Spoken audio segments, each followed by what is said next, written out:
Jesus told several other stories to show what the kingdom of heaven is like. For instance, he said, it can be illustrated by the story of a king who prepared a great wedding dinner for his son. Many guests were invited, and when the banquet was ready, he sent messengers to notify everyone that it was time to come. But all refused. So he sent other servants to tell them, everything is ready, and the roast is in the oven. Hurry. But the guests he had invited merely laughed and went on about their business, one to his farm, another to his store. Others beat up his messengers and treated them shamefully, even killing some of them. Then the angry king sent out his army and destroyed the murderers and burned their city.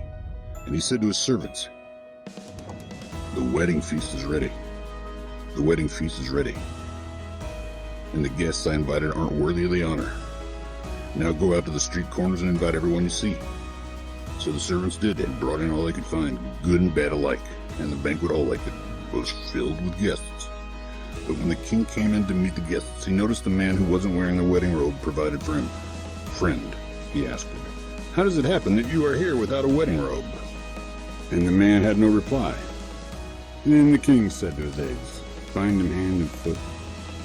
Throw him out into the outer darkness where there is weeping and gnashing of teeth. For many are called, but few are chosen.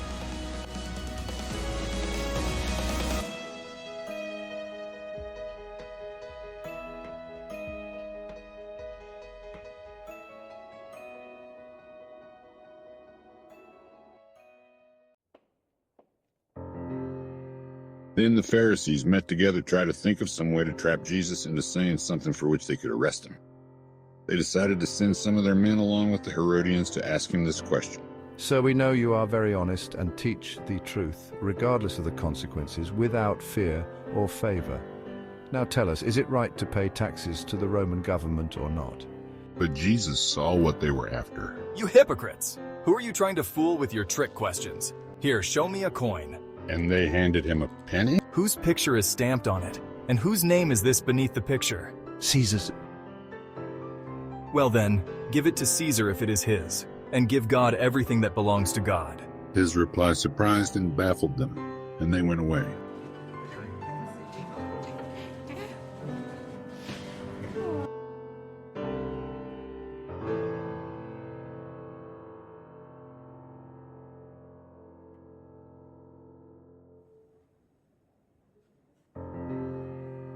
But that same day, some of the Sadducees, who say there is no resurrection after death, came to him and asked,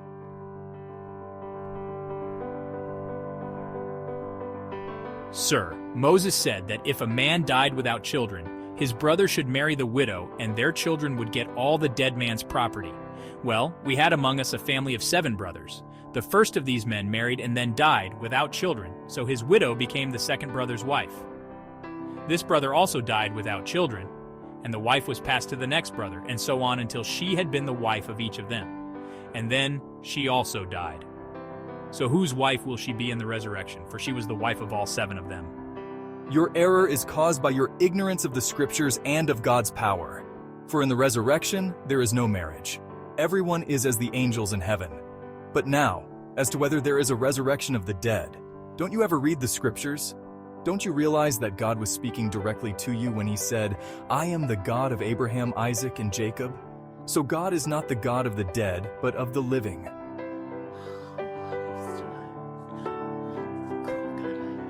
The crowds were profoundly impressed by his answers, but not the Pharisees. When they heard that he had routed the Sadducees with his reply, they thought up a fresh question of their own to ask him. One of them, a lawyer, spoke up. Sir, which is the most important command in the laws of Moses? Love the Lord your God with all your heart, soul, and mind. This is the first and greatest commandment. The second most important is similar. Love your neighbor as much as you love yourself. All the other commandments and all the demands of the prophets stem from these 2 laws and are fulfilled if you obey them. Keep only these and you will find that you are obeying all the others.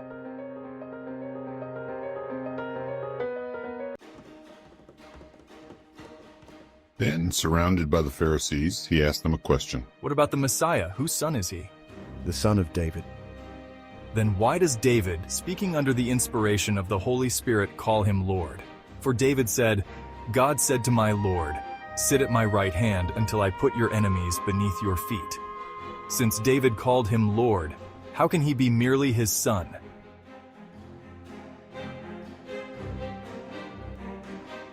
They had no answer, and after that, no one dared ask him any more questions.